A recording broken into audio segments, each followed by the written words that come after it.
ETV ప్రేక్షకులకి నమస్కారం. Triple intelligence of శుభమస్తు కార్యక్రమానికి స్వాగతం. ఈనాడు శుభమస్తు కార్యక్రమంలోని గ్రహపాల మంచంలో గ్రహాల యొక్క స్థితిగతులు, వాటి యొక్క శుభాశుభ ఫలితాల గురించి పరిశీలిద్దాం.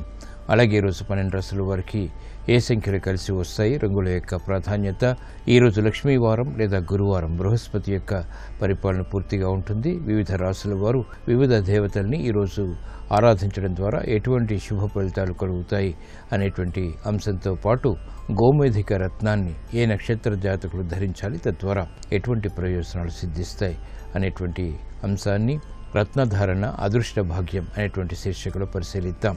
మృగశిర కార్తీ నేటి నుంచి ప్రారంభం. మరి కార్తీ యొక్క ప్రత్యేకత ఏమిటో ఆచారం సంప్రదాయం అనేటువంటి శీర్షికలో తెలుసుకుందాం. ముఖ్యంగా 12 రాశుల వారు ఈరోజు చేపట్టవలసినటువంటి కార్యక్రమాలు ఏమిటో కూడా పరిశీలిద్దాం.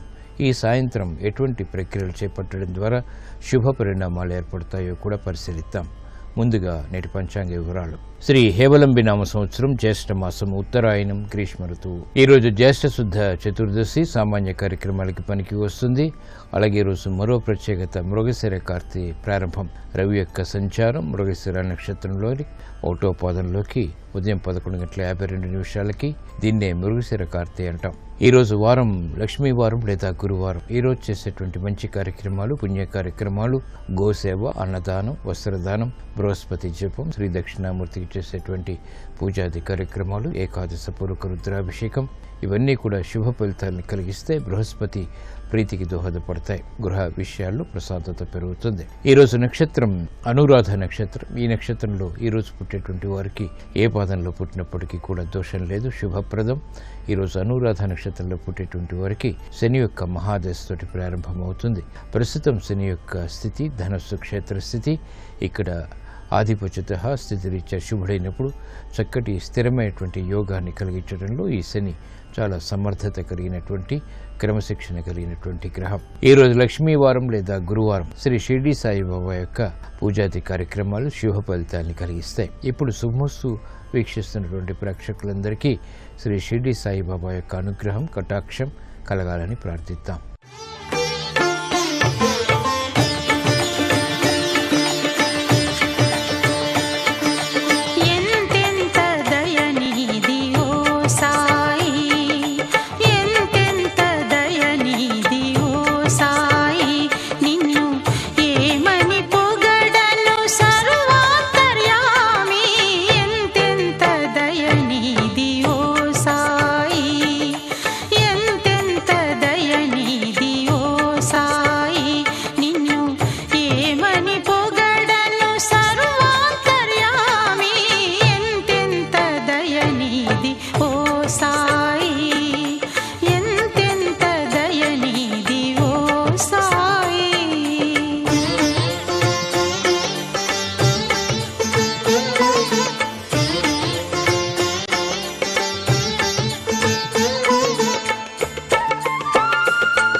ఇప్పుడు గ్రహాల యొక్క స్థితిగతుల రీత్యా 12 రాశుల వారికి ఏర్పడేటువంటి శుభాశుభ ఫలితాన్ని పరిశీలిద్దాం. ముందుగా మేషరాశి. ఈరోజు మేషరాశి వారిని పరిశీలించినట్లయితే కోర్టు సంబంధిత వ్యవహారాల్లో చిరు సమస్యలు తలెత్తుతాయి. పిల్లల విషయంలో శ్రద్ధ తప్పనిసరి. మానసిక ధైర్యంతో కార్యక్రమ నిర్వహణ కొనసాగించగలుగుతారు. ఆర్థిక వ్యవహారాల్లో అలజడి తగ్గుతుంది. నూతన కార్యక్రమాలు గృహపరంగా కూడా చేపట్టగలుగుతారు. ఆందోళనకర పరిస్థితులు ఉన్నప్పటికీ పరిష్కారాలు పొందగలుగుతారు. ఆరోగ్యం పర్వాలేదు. చేపట్టినటువంటి కార్యక్రమాల్లో రాజకీయ రంగం వారికి ప్రతికూల పరిస్థితులు తారసపడతాయి. అయినప్పటికీ పట్టుదలతో కూడినటువంటి నిర్ణయాల ద్వారా విజయాలు సాధించగలుగుతారు. నూతన బాధ్యతలు సాఫ్ట్వేర్ రంగం వారికి పెరుగుతాయి. శ్రమతో కూడినటువంటి కార్యక్రమ నిర్వహణ, తద్వారా విజయాలు చేతికి అందుతాయి. మహిళలకు ఆరోగ్య రక్షణ తప్పనిసరి. ఆరోగ్య విషయంలో సమస్యలు ఎదురవుతాయి. ఖర్చులు కూడా ఉక్కిరిబిక్కిరి చేస్తాయి. విద్యార్థులకి క్రమశిక్షణ తప్పనిసరి. కార్యక్రమ నిర్వహణలో గట్టి కృషి మాత్రమే విజయాల్ని కలిగిస్తుంది. బాధ్యతతో కూడినటువంటి కార్యక్రమాల ద్వారా వైద్య వృత్తి వారికి గుర్తింపు లభిస్తుంది. కార్యక్రమాన్ని వేగవంతంగా క్రీడారంగం వారు ప్రారంభించగలుగుతారు. ధైర్యంతో కూడినటువంటి కార్యక్రమాలు స్థిరాస్తి రంగం వారికి ఉపకరిస్తాయి. ఈ రోజు మీ అదృష్ట సంఖ్య 2. తెలుపు వర్ణం ప్రశాంతతను పెంచుతుంది. ఈ రోజు మేషరాశి వారు శ్రీ లక్ష్మీ నరసింహస్వామిని భక్తి శ్రద్ధలతో ఎర్రటి పుష్పాలతో పూజించడం ద్వారా అనుకూల పరిస్థితులు గృహంలో చోటు చేసుకుంటే ఆర్థిక విజయాలు కూడా సాధించగలుగుతారు. గృహ కార్యాలు, కార్యక్రమాలు ఈరోజు మీకు అనుకూలం. ఈరోజు వృషభ రాశి వారిని పరిశీలించినట్లయితే మానసిక ధైర్యం పెరుగుతుంది. ధీశక్తితో కూడినటువంటి కార్యక్రమ నిర్వహణ, తద్వారా విజయాలు చేతికందుతాయి. విద్యార్థులకి విజయాలు సిద్ధిస్తాయి. మహిళలు గృహపరమైనటువంటి కార్యక్రమాల్లో ప్రోత్సాహాన్ని, ప్రాధాన్యతని సంతరించుకోగలుగుతారు. అభివృద్ధి కార్యక్రమాలు అన్ని రంగాల వారికి కలిసి వస్తాయి. బాధ్యతతో కూడినటువంటి కార్యక్రమాల ద్వారా వ్యాపార రంగం వారికి ఆర్థిక వృద్ధి చేకూరుతుంది. ఆర్థిక అంచనాలు దగ్గరవుతాయి. పారిశ్రామిక రంగం వారికి తెలివైన నిర్ణయాల ద్వారా సమస్యలను ఎదుర్కోగలుగుతారు. కార్యక్రమ నిర్వహణలో సాఫ్ట్వేర్ రంగం వారికి నైపుణ్యం కొనసాగుతుంది. నూతన ఆలోచన సంపత్తితో కూడినటువంటి కార్యక్రమాలు ఉపకరిస్తాయి, అభివృద్ధిని కలిగిస్తాయి, పేరు ప్రఖ్యాతులు తెచ్చిపెడతాయి. వేగవంతమైనటువంటి నిర్ణయాలు స్థిరాస్తి రంగం వారికి కూడా రాణిస్తాయి. సినీ రంగం వారికి మెరుగైనటువంటి అవకాశాలు దక్కుతాయి. ఆలోచన విధానంలో అనుకూలతని పొందగలుగుతారు. కార్యక్రమాల్ని వేగవంతంగా వ్యవసాయ రంగం వారు కూడా చేపట్టగలుగుతారు. ఈ రోజు మీ అదృష్ట సంఖ్య 6. తెలుపు వర్ణం ప్రశాంతతను పెంచుతుంది. ఈ రోజు వృషభ రాశి వారు శ్రీ మహాలక్ష్మి దేవిని భక్తి శ్రద్ధలతో, చామంతులతో పూజించడం ద్వారా ఆర్థిక వృద్ధి చేకూరుతుంది. సంతోష వార్తలు వింటారు. ఆర్థిక లావాదేవీలు, సంభాషణలు, ప్రక్రియలు ఈరోజు మీకు అనుకూలం. ఈ రోజు మిథున రాశి వారిని పరిశీలించినట్లయితే ఆర్థిక చిరాకులు ఉన్నప్పటికీ నెట్టుకు రాగలుగుతారు. ఆరోగ్య విషయంలో జాగ్రత్తలు వహించాలి. సంబంధ బాంధవ్యాల విషయంలో కూడా అకారణ కలహాల ద్వారా ఏర్పడినటువంటి ప్రతికూలత ప్రబలమవుతుంది. నూతన బాధ్యతల్ని వెంటనే స్వీకరించలేకపోతారు. శత్రు వృద్ధి పెరుగుతుంది.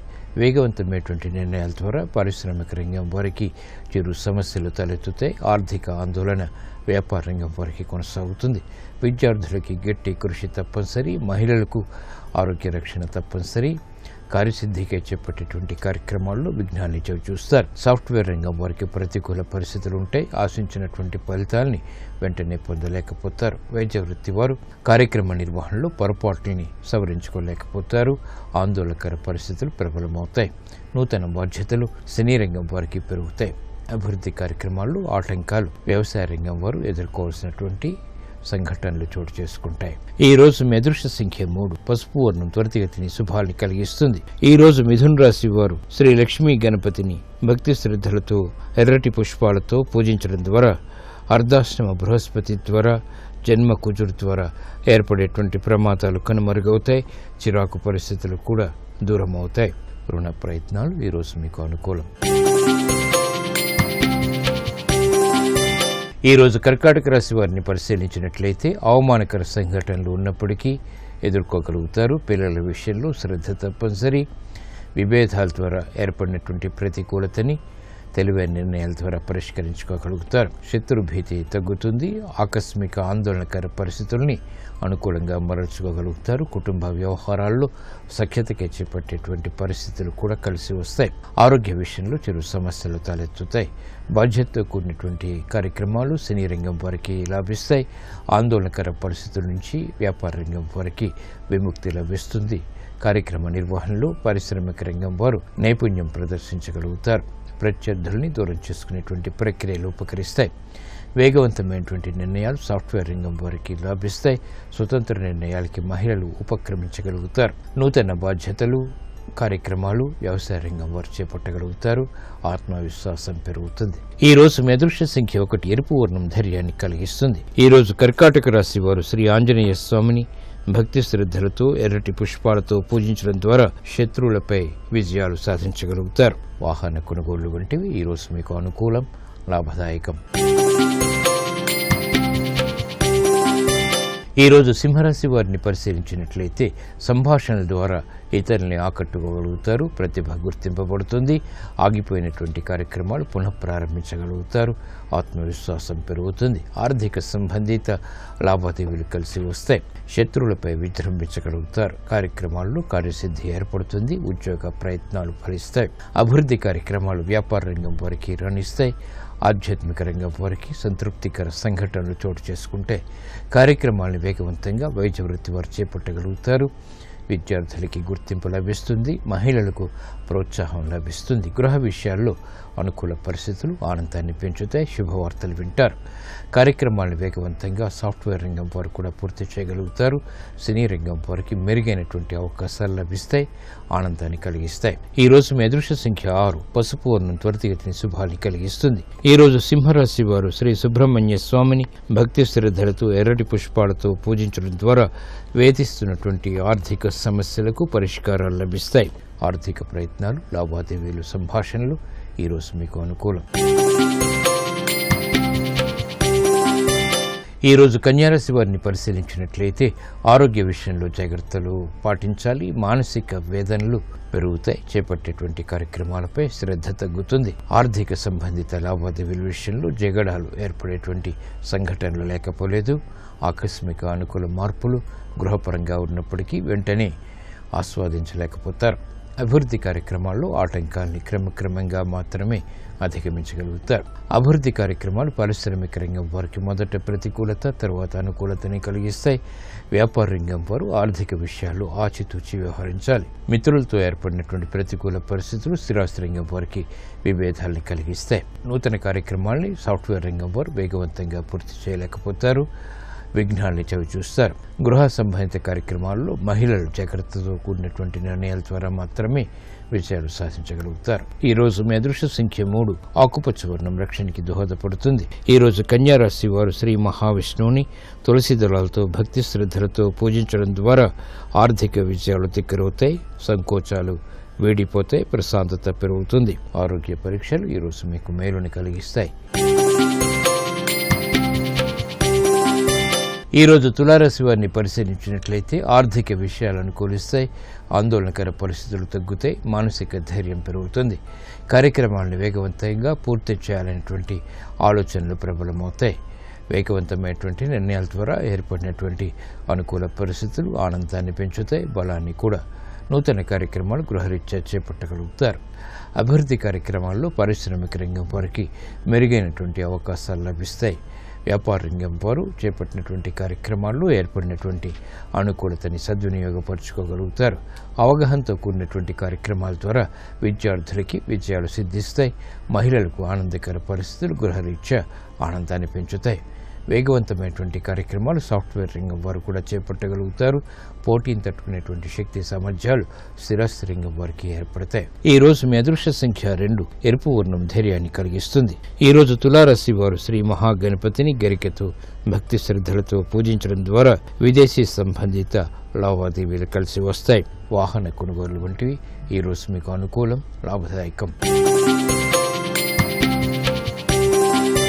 ఈ రోజు వృశ్చిక రాశి వారిని పరిశీలించినట్లయితే లాభదాయకమైనటువంటి కార్యక్రమాలు వేగవంతంగా అనుకూలిస్తాయి. గతంలో చేసినటువంటి పొరపాట్లు సవరించుకోగలుగుతారు. మానసిక వేదనలు తగ్గుతాయి. బలమైనటువంటి నిర్ణయాల ద్వారా విజయాల్ని పొందగలుగుతారు. ఆర్థిక పరిస్థితి మెరుగవుతుంది. నష్టాల్ని భర్తీ చేసుకునేటువంటి కార్యక్రమ నిర్వహణ విజయవంతమవుతుంది. ఆరోగ్య విషయంలో రక్షణ ఏర్పడుతుంది. నూతన కార్యక్రమాలు గృహరీత్యా చేపట్టగలుగుతారు. ఆర్థిక అభివృద్ధి పారిశ్రామిక రంగం వారికి బలాన్ని పెంచుతుంది. చేసిన పొరపాట్లు వ్యాపార రంగం వారు సరిదిద్దుకోగలుగుతారు. తెలివైన నిర్ణయాలు విద్యార్థులకు ఉపకరిస్తాయి. వేగవంతమైనటువంటి కార్యక్రమ నిర్వహణ వైద్య వృత్తి వారికి రాణిస్తుంది. సాఫ్ట్వేర్ రంగం వారికి ఉన్నతి లభిస్తుంది. విదేశీ సంబంధిత లావాదేవీలు, ప్రయాణాలు వంటివి కలిసి వస్తాయి. స్థిరాస్తి రంగం వారికి నూతన అవకాశాలు బలాన్ని పెంచుతాయి. ఆకస్మిక అనుకూల పరిస్థితులు ఆర్థికంగా అన్ని రంగాల వారికి కలిసి వస్తాయి. ఈ రోజు మీ అదృష్ట సంఖ్య 9. పసుపు వర్ణం త్వరితగతిని శుభాల్ని కలిగిస్తుంది. ఈ రోజు వృశ్చిక రాశి వారు మహాకాళి అమ్మవారిని భక్తి శ్రద్ధలతో కుంకుమాది అర్చనాది కార్యక్రమాలతో పూజించడం ద్వారా విశేష ప్రజ్ఞతో కూడిన కార్యసిద్ధి ఏర్పడుతుంది. లాభదాయకమైనటువంటి కార్యక్రమాలు దగ్గరవుతాయి. విదేశీ లావాదేవీలు, సంభాషణలు, ప్రక్రియలు ఈరోజు మీకు అనుకూలం. ఈరోజు ధనుసు రాశి వారిని పరిశీలించినట్లయితే ఉద్యోగ సమస్యలు జటిలమవుతాయి. ఆరోగ్య విషయంలో కూడా ప్రతికూలత ఉంటుంది. అనుకున్నవి వెంటనే పొందలేకపోతారు. చిరు సమస్యలు గృహపరంగా కూడా కొనసాగుతాయి. నూతన కార్యక్రమాల విషయంలో విఘ్నాల్ని కూడా చవిచూస్తారు. ఆధ్యాత్మిక కార్యక్రమాలు మాత్రం సంతృప్తిని, బలాన్ని పెంచుతాయి. ఆర్థిక సంబంధిత వ్యవహారాల్లో స్థిరాస్తి రంగం వారు జాగ్రత్తతో కూడిన నిర్ణయాల ద్వారా మాత్రమే విజయాలు సాధించగలుగుతారు. ఆర్థిక పురోభివృద్ధికి చేపట్టేటువంటి కార్యక్రమాల్లో వ్యాపార రంగం వారికి విఘ్నాలు ఎదురవుతాయి. సంశయాత్మక నిర్ణయాల ద్వారా క్రీడారంగం వారికి ప్రతికూల పరిస్థితులు ఏర్పడతాయి. బాధ్యతతో కూడినటువంటి కార్యక్రమాలు సాఫ్ట్వేర్ రంగం వారికి మొదట ప్రతికూలత, తర్వాత అనుకూలతని కలిగిస్తాయి. సినీ రంగం వారికి ప్రతికూల పరిస్థితులు ఆర్థికంగా కొనసాగుతాయి. విస్మయాన్ని కలిగించేటువంటి సంఘటనలు క్రీడారంగం వారికి కొనసాగుతాయి. ఆర్థిక వృద్ధికి చేపట్టేటువంటి కార్యక్రమాల్లో వ్యవసాయ రంగం వారికి ప్రతికూలత ఉంటుంది. ఈ రోజు మీ అదృష్ట సంఖ్య 3. పసుపు వర్ణం త్వరితగతిని శుభాల్ని కలిగిస్తుంది. ఈ రోజు ధనస్సు రాశి వారు శ్రీ దక్షిణామూర్తిని చామంతులతో భక్తి శ్రద్ధలతో పూజించడం ద్వారా చేసిన పొరపాట్లు సవరించుకోగలుగుతారు. ఆర్థిక నష్టాలకు భర్తీ ఏర్పడుతుంది. ఆరోగ్య పరీక్షలు ఈ రోజు మీకు మేలుని కలిగిస్తాయి. ఈ రోజు మకర రాశి వారిని పరిశీలించినట్లయితే కార్యక్రమాల్ని వేగవంతంగా పూర్తి చేయగలుగుతారు. అదృష్ట సంఘటనలు గృహరీత్యా బలాన్ని పెంచుతాయి. ఆనందాన్ని కూడా మహిళలకు ప్రోత్సాహం లభిస్తుంది. గృహ సంబంధిత కార్యక్రమాల్లో ఆనందకర సంఘటనలు చోటు చేసుకుంటాయి. కార్యసిద్ధికి చేపట్టేటువంటి కార్యక్రమాలు సత్ఫలితాలను కలిగిస్తాయి. విద్యాపరమైనటువంటి చిక్కులకు, సమస్యలకు విద్యార్థులకి పరిష్కారాలు లభిస్తాయి. మహిళలకు నూతన వస్తు కొనుగోలు వంటివి ఆనందాన్ని పెంచుతాయి. గృహ సంబంధిత కార్యక్రమాల్లో శుభవార్తలు వింటారు. శుభ ప్రయత్నాలు కూడా కలిసి వస్తాయి. ఆందోళనకర పరిస్థితులు వైద్య వృత్తి వారికి తగ్గుతాయి. ఆలోచన సంపత్తితో కూడినటువంటి కార్యక్రమ నిర్వహణ సాఫ్ట్వేర్ రంగం వారికి ఉపకరిస్తుంది, ఉన్నతిని కలిగిస్తుంది. వేగవంతమైనటువంటి నిర్ణయాలు స్థిరాస్తి రంగం వారికి లాభిస్తాయి. న్యాయవాద వృత్తి వారికి అనుకూలం, సినీ రంగం వారికి కూడా. ఈ రోజు మీ అదృష్ట సంఖ్య 5. పసుపు వర్ణం త్వరితగతిని శుభాల్ని కలిగిస్తుంది. ఈ రోజు మకర రాశి వారు శ్రీ వెంకటేశ్వర స్వామిని తులసి దళాలతో భక్తి శ్రద్ధలతో పూజించడం ద్వారా అదృష్ట సంఘటనలు గృహరీత్యా చోటు చేసుకుంటాయి. భాగ్య బృహస్పతి గోచారీత్యా అనుకూలతని పెంపొందింపచేస్తుంది. ఆర్థిక లావాదేవీలు, సంభాషణలు, ప్రక్రియలు ఈ రోజు మీకు అనుకూలం. ఈ రోజు కుంభరాశి వారిని పరిశీలించినట్లయితే ప్రతికూల పరిస్థితులు ఆర్థికంగా చేకూరుతాయి. ప్రయాణాల విషయంలో జాగ్రత్తలు వహించాలి. విజయాలు సాధించినప్పటికీ ప్రతికూలత కూడా వెనంటి ఉంటుంది. కార్యక్రమాల్లో ఆశించినటువంటి ప్రయోజనాల్లో సంతృప్తికర సంఘటనలు తగ్గుతాయి. నూతన కార్యక్రమాలు గృహరీత్యా చేపట్టినప్పటికీ ఆందోళనకర పరిస్థితుల్ని వెంటనే ఎదుర్కోలేకపోతారు. రుణ ఒత్తిళ్లు పెరుగుతాయి. ఆర్థిక సంబంధిత లావాదేవీల విషయంలో జాగ్రత్తలు పాటించాలి. అభివృద్ధి కార్యక్రమాలు వ్యాపార రంగం వారికి మొదటి అనుకూలత, తర్వాత ప్రతికూలతని కలిగిస్తాయి. పిల్లల విషయంలో ఏర్పడినటువంటి ప్రతికూలత మహిళలకు విస్మయాల్ని కలిగిస్తుంది, వేదనకి గురి చేస్తుంది. కార్యక్రమ నిర్వహణలో నైపుణ్యం సాఫ్ట్వేర్ రంగం వారు వెంటనే ప్రదర్శించలేకపోతారు. ఆలోచన విధానంలో ఏర్పడినటువంటి ప్రతికూలత స్థిరాస్తి రంగం వారికి విభేదాలను సృష్టిస్తుంది. అనుకూల పరిస్థితుల్ని వ్యవసాయ రంగం వారు కూడా పొందలేకపోతారు. జాగ్రత్తతో కూడిన నిర్ణయాలు అన్ని రంగాల వారికి తప్పనిసరి. ఈ రోజు మీ అదృష్ట సంఖ్య 5. ఆకుపచ్చ వర్ణం రక్షణకి దోహదపడుతుంది. ఈ రోజు కుంభరాశి వారు ఈశ్వరుణ్ణి ఆవు పాలతో భక్తి శ్రద్ధలతో పూజించడం ద్వారా విభేదాలు తగ్గుతాయి, సఖ్యత పెరుగుతుంది. రుణ ప్రయత్నాలు ఈ రోజు మీకు అనుకూలం. ఈ రోజు మీనరాశి వారిని పరిశీలించినట్లయితే ఆర్థిక విజయాలు కలిసి వస్తాయి. నూతన కార్యక్రమాల్లో ప్రోత్సాహం లభిస్తుంది. స్థిరాస్తి విషయాల్లో ఏర్పడినటువంటి అలజడి తగ్గుతుంది. కార్యక్రమాల్ని వెంటనే గృహపరంగా ప్రారంభించగలుగుతారు. అభివృద్ధి అన్ని రంగాల వారికి దగ్గరవుతుంది. ఆశాజనకమైనటువంటి వాతావరణం వృత్తిలో కూడా చోటు చేసుకుంటుంది. బలంతో కూడినటువంటి కార్యక్రమాలు పారిశ్రామిక రంగం వారికి కలిసి వస్తాయి. వ్యాపార అభివృద్ధి వ్యాపార రంగం వారికి ఆనందాన్ని పెంచుతుంది. రాజకీయ లబ్ధికే చేపట్టేటువంటి కార్యక్రమాలు రాజకీయ రంగం వారికి కలిసి వస్తాయి. ధైర్యంతో కూడినటువంటి కార్యక్రమాల ద్వారా క్రీడారంగం వారికి విజయాలు సిద్ధిస్తాయి. సినీ రంగం వారికి ఆదాయం పెరుగుతుంది. కార్యక్రమ నిర్వహణలో న్యాయవాద వృత్తి వారికి గుర్తింపు లభిస్తుంది. ఈ రోజు మీ అదృష్ట సంఖ్య 3. పసుపు వర్ణం త్వరితగతిని శుభాల్ని కలిగిస్తుంది. ఈ రోజు మీనరాశి వారు ఆంజనేయ స్వామిని ఎర్రటి పుష్పాలతో భక్తి శ్రద్ధలతో పూజించడం ద్వారా మానసిక ధైర్యం పెరుగుతుంది. కార్యసిద్ధి చేకూరుతుంది. విద్యా ప్రయత్నాలు ఈ రోజు మీకు అనుకూలం. ఈ రోజు లక్ష్మీవారం లేదా గురువారం. ఈ రోజు సాయంత్రం సంధ్యా సమయంలో చేసేటువంటి గోసేవ, గో ప్రదక్షిణ సమస్త దేవతలకు చేసేటువంటి పూజలతో సమానమైనది. ఈరోజు గోవుని భక్తి శ్రద్ధలతో పూజించి ఆకుకూరలు అలాగే పండ్లు భక్తి శ్రద్ధలతో తినిపించడం ద్వారా గతంలో చేసినటువంటి పాపాల ద్వారా ఏర్పడేటువంటి ప్రతికూల పరిస్థితులు కనుమరుగవుతాయి. గ్రహశాంతి కూడా ఏర్పడుతుంది. గృహ సంబంధిత కార్యక్రమాల్లో, వృత్తిలో, ఉద్యోగ విషయాల్లో, వ్యాపార విషయాల్లో అనుకూలత ఏర్పడుతుంది.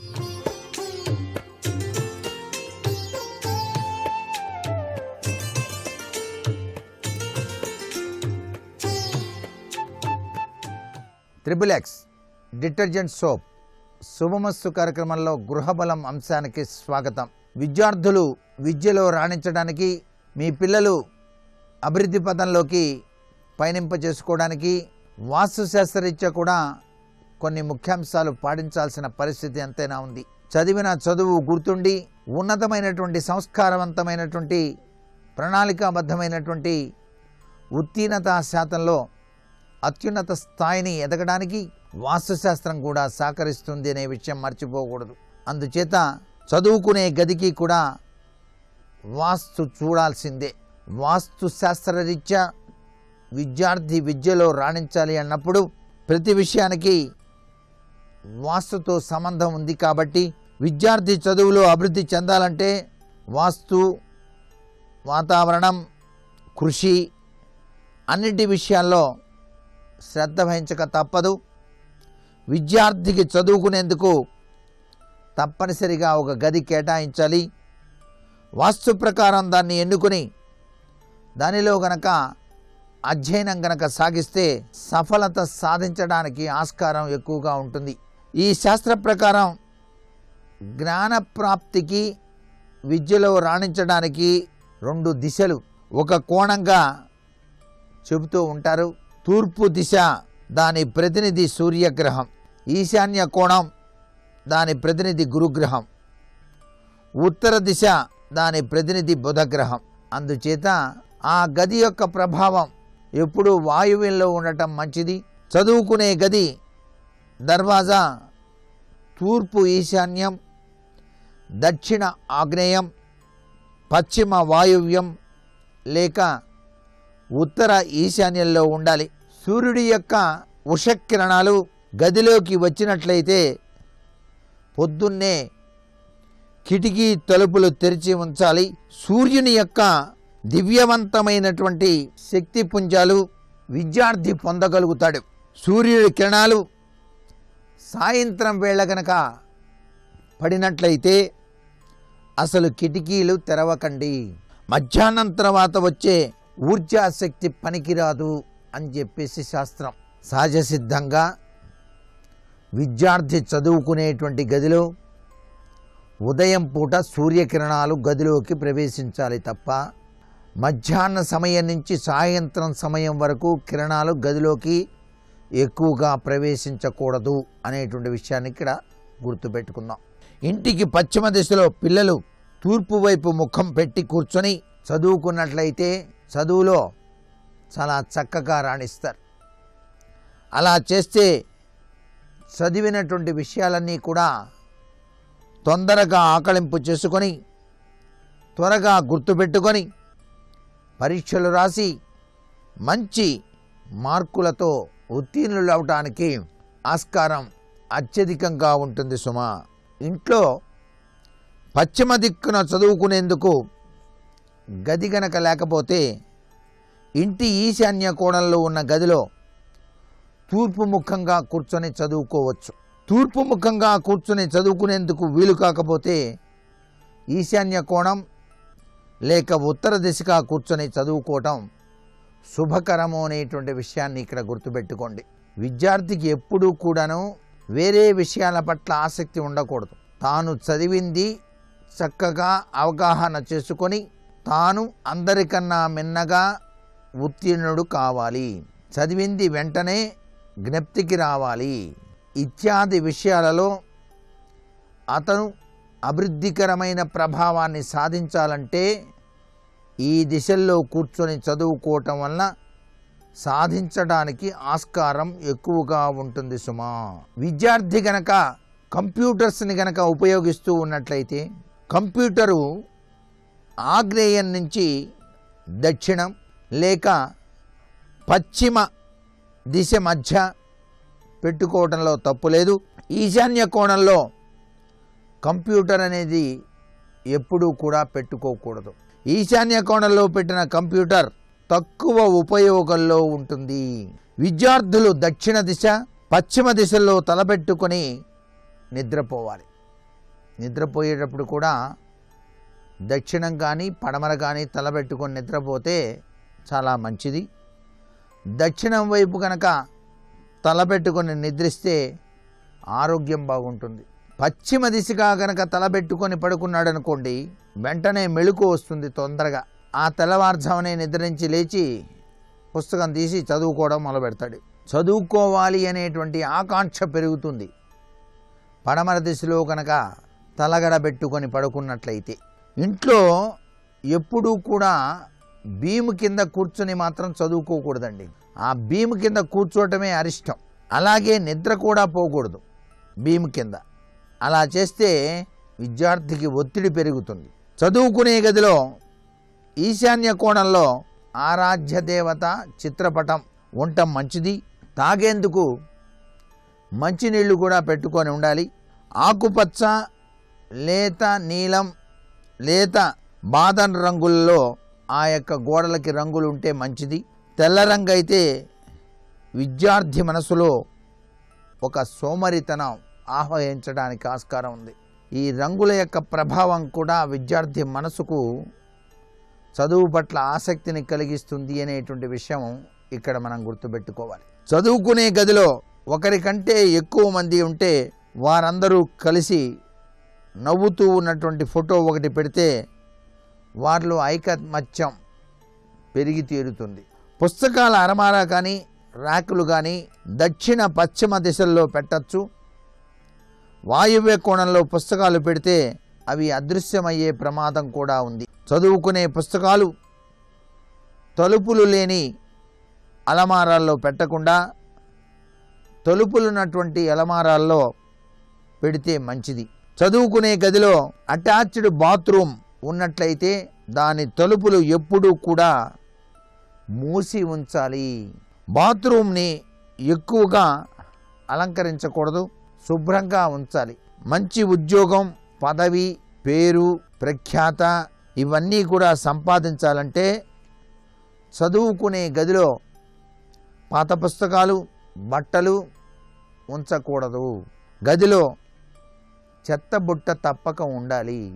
ఇంటి ముందు భాగంలో విరిగినటువంటి కిటికీలు ఉంటే దాని ప్రభావం ఆ ఇంటిలో చదువుకునేటువంటి పిల్లల మీద నేరుగా పడుతుంది అనేటువంటి విషయం కూడా ఇక్కడ గుర్తుపెట్టుకోవాలి. ఏ ఇంటిలో ఉత్తర దిశలో పూజాగృహం ఉంటుందో ఆ ఇంటి పిల్లలలో చివరి పిల్లవానికి లేక బాలికకు ఉన్నత విద్య లభిస్తుంది అని కూడా శాస్త్రం.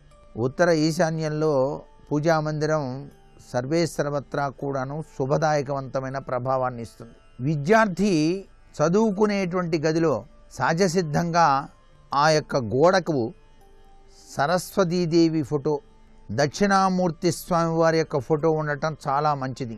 ఆ యొక్క చిత్రపటాలు గోడకి తగిలించి నిద్ర నుంచి లేవగానే ఆ యొక్క దక్షిణామూర్తి స్వామి వారికి, సరస్వతీ మాతకు నమస్కృతాంజలు ఘటించి తెల్లవారుజామునే పుస్తకం పట్టుకొని చదువుకోవచ్చు. చదువుకునేటప్పుడు ఆ గదిలో గ్లోబు అనేటువంటిది ఒకటి ఉంచుకోవాలి. గ్లోబు అనేటువంటిది భూసంబంధమైనటువంటిది. ఆ గ్లోబుని నిద్ర నుంచి లేవగానే ఊరికే మధ్య వేలుతో ఇలా కదిలించాలి. అలా గనక కదిలించినట్లయితే భూమండల పర్యంతం ఇతనిలోకి జనరల్ నాలెడ్జ్, చాలా చక్కటి అవగాహన తత్వం నేర్చుకోవాలనే జిజ్ఞాస, ఐక్యూ సిస్టమ్ పెరుగుతుంది అని కూడా వాస్తుశాస్త్రరీత్యా గ్రహించవలసినటువంటి విశేషాంశం. అలాగే స్ఫటికంతో తయారు చేసినటువంటి గోలి అది అతను చదువుకునేటువంటి బల్లపైన ఉంచటం చాలా విశేషవంతమైన ప్రభావాన్ని కూడా కలిగిస్తుంది. సరస్వతి చిత్రపటం కూడా చిన్నది తాను చదువుకునేటువంటి టేబుల్ పైన ఉంచుకోవటం సర్వే సర్వత్రా కూడా శుభదాయకం. ఏది ఏమైనప్పటికీ సంస్కారంతో కూడినటువంటి విద్యను సాధించి అత్యున్నతమైనటువంటి శ్రేణిలో ఉత్తీర్ణతా శాతాన్ని పెంపొందించుకోవడానికి సరస్వతీ కటాక్షంతో పాటు ఈశ్వరానుగ్రహం కావాలి. ఈశ్వరానుగ్రహం కావడానికి దక్షిణామూర్తి మంత్రం కూడా ధ్యానం చేయవచ్చు విద్యార్థులు. మరికొన్ని ముఖ్య విషయాలు రేపటి శుభమస్తు కార్యక్రమంలో తెలుసుకుందామా? మరి సర్వే జనా సుఖినో భవంతు.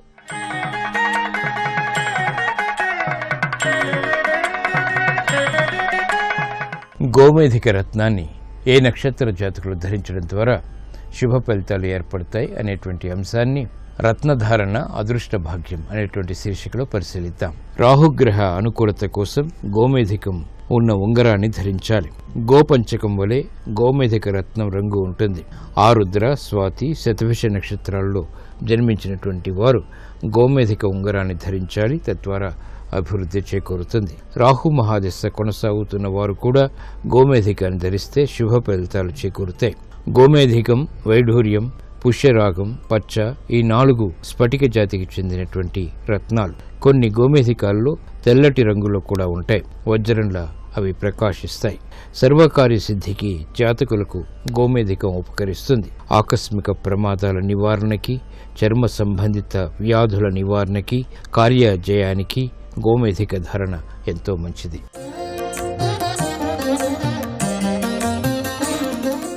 మృగశిర కార్తీ ఈ రోజు నుంచి ప్రారంభమవుతోంది. మృగశిర కార్తీ యొక్క ప్రత్యేకత ఏమిటో ఆచారం సంప్రదాయం అనేటువంటి శీర్షికలు పరిశీలిద్దాం.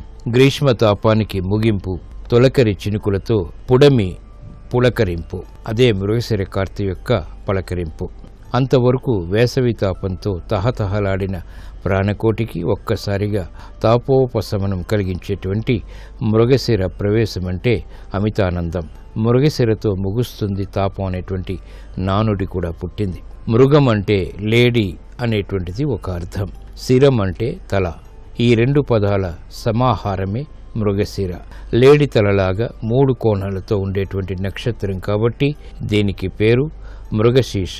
కార్త అంటే సూర్యుడు ఉండేటువంటి నక్షత్రం అని అర్థం. అశ్వని మొదలు రేవతి పర్యంతం నక్షత్రాలు 27. సంవత్సరాది అంటే ఉగాది లగాయితూ 13.5 రోజులకొకసారి సూర్యుడు ఒక్కొక్క నక్షత్రంలో ప్రవేశిస్తాడు. అతడు ఏ నక్షత్రంలో ఉంటే అది ఆ కార్తె. దాని ప్రకారం సూర్యుడు మృగశిర నక్షత్రంలో ప్రవేశించినప్పుడు తొలకరి వానలు ప్రారంభమవుతాయి. దీన్నే మృగశిర కార్తె అంటారు. అన్నాద్భవంతి భూతాని పర్జన్యాదన్న సంభవ. అన్నం వలన జంతుజాలం పుడుతోంది. ఆ అన్నం వర్షం వలన కలుగుతోంది అంటారు గీతాచార్యులు. అన్నం అంటే ఆహారం. అది మనుష్యులదైనా, పశువులదైనా, ఇతర ప్రాణులదైనా సరే అన్నిటికీ వర్షమే ఆధారం. అందుకే ఆ వర్షానికి గౌరవమిస్తూ సంవత్సరాన్ని వర్షం అని పిలుస్తాం. ఇంత గొప్పతనం ఉన్నటువంటి వర్షం రావటానికి ప్రధానమైనటువంటి మృగశిర కార్తె అందరికీ హర్షదాయకమే కాదు, సంపత్కారకం కూడా. రేపు జ్యేష్ఠ నక్షత్రం ఉంది. ప్రధానంగా రేపటి నక్షత్ర బలాన్ని పరిశీలిస్తే వ్యవసాయదారులు పైరులకు పురుగు మందులు కొట్టడానికి రేపు అనుకూలమైన రోజుగా చెప్పవచ్చు. సమస్త అగ్నికి సంబంధించిన కార్యక్రమాలు నిర్వహించడానికి రేపు అనుకూలమైన రోజుగా చెప్పవచ్చు. కోర్టు పరమైనటువంటి వ్యాజ్యములకు రేపటి నక్షత్ర బలం విశేషంగా యోగిస్తుంది. అలాగే రేపు పూర్ణిమ తిథి జ్యేష్ఠ నక్షత్రంతో కలిసి వచ్చింది కాబట్టి వ్యవసాయదారులు కీలకమైనటువంటి విధి విధానాలు పాటించడానికి, పశువుల క్రయ విక్రయములకు, వ్యవసాయ రంగంలో ముఖ్యమైనటువంటి కార్యక్రమాలు చేపట్టడానికి రేపు అనుకూలమైన రోజుగా చెప్పవచ్చు. అలాగే శస్త్రచికిత్సలు చేయించుకోవటానికి కూడా రేపటి నక్షత్ర బలం విశేషంగా సహకరిస్తుంది. అలాగే మాతృ సంబంధిత కీలకమైన ఆస్తిపాస్తుల వ్యవహారాలకు కూడా రేపటి నక్షత్ర బలం విశేషంగా సహకరిస్తుంది.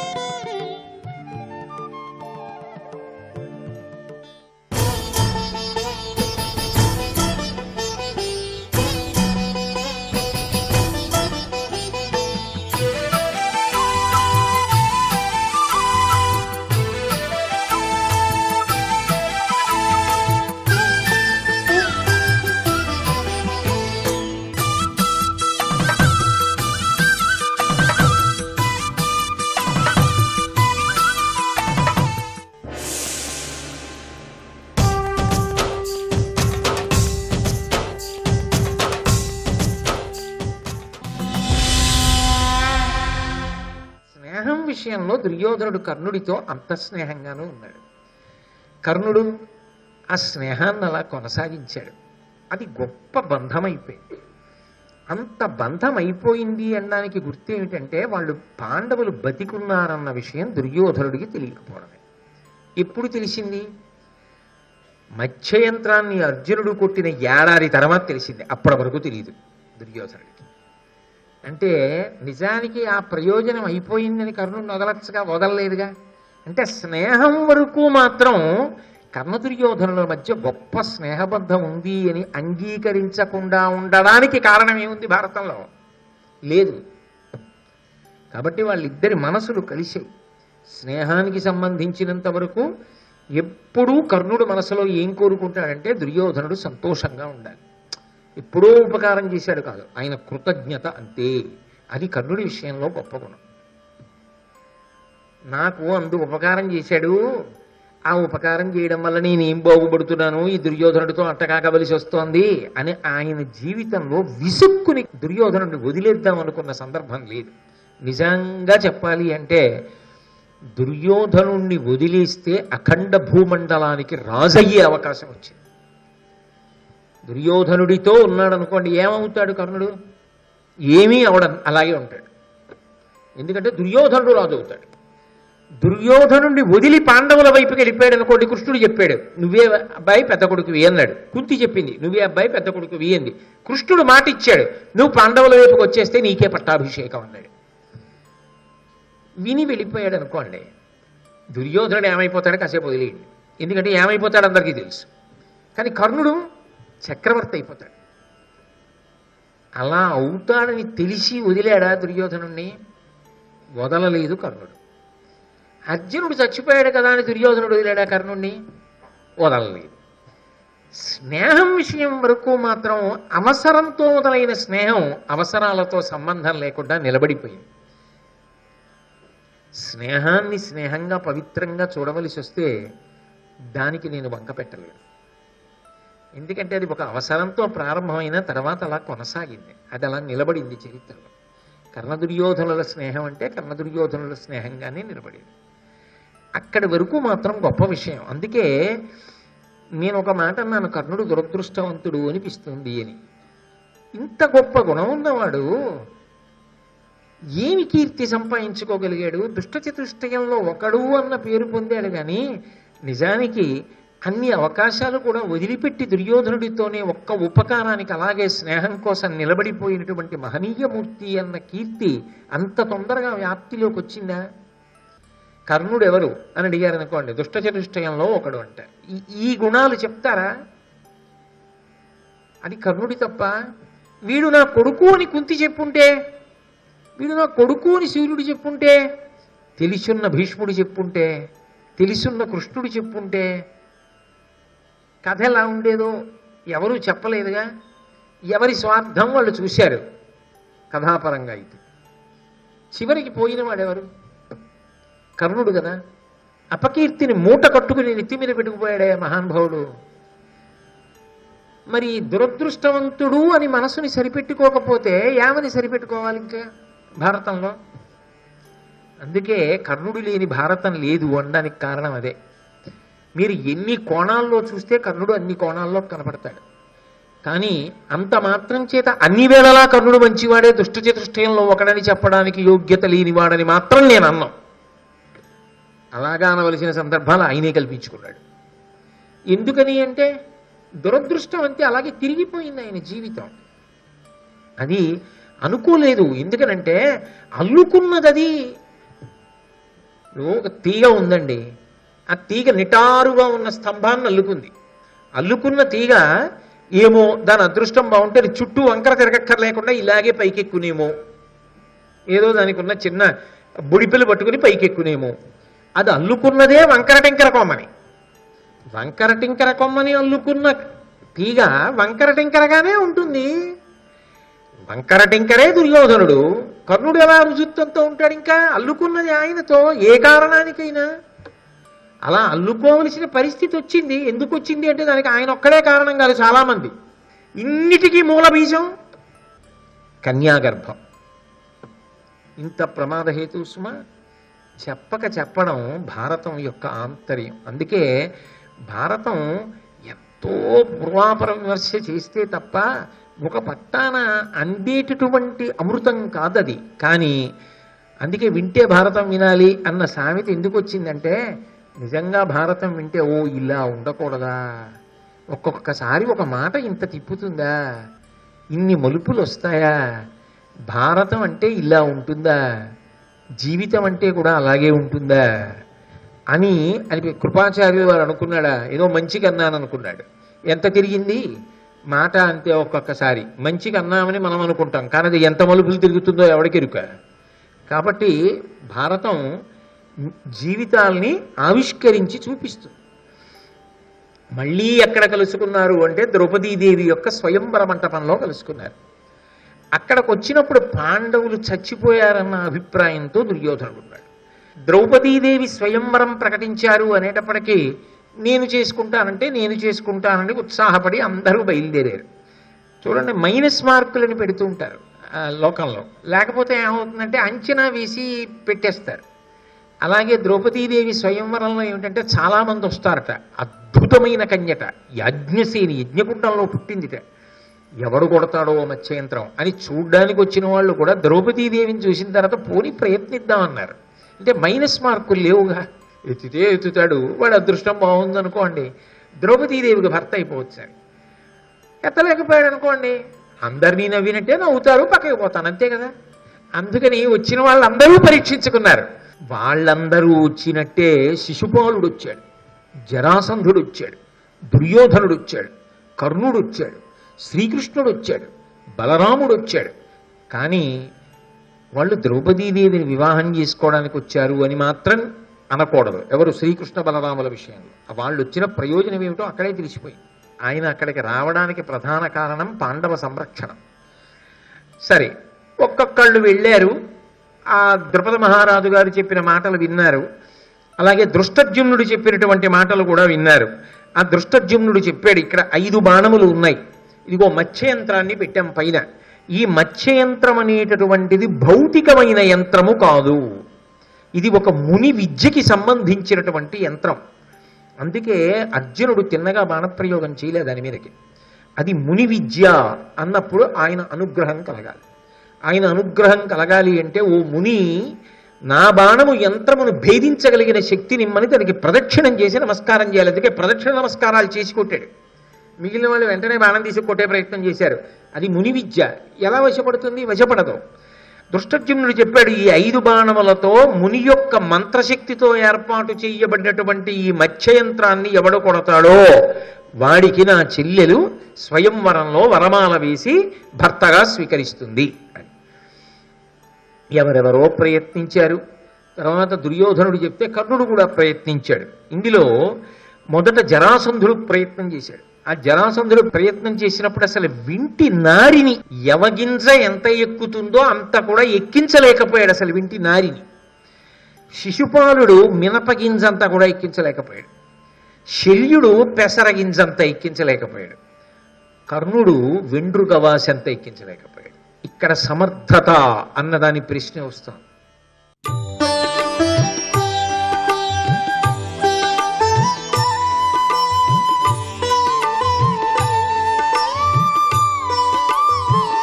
సర్వం శ్రీ ఉమామహేశ్వర పరబ్రహ్మార్పణమస్తు.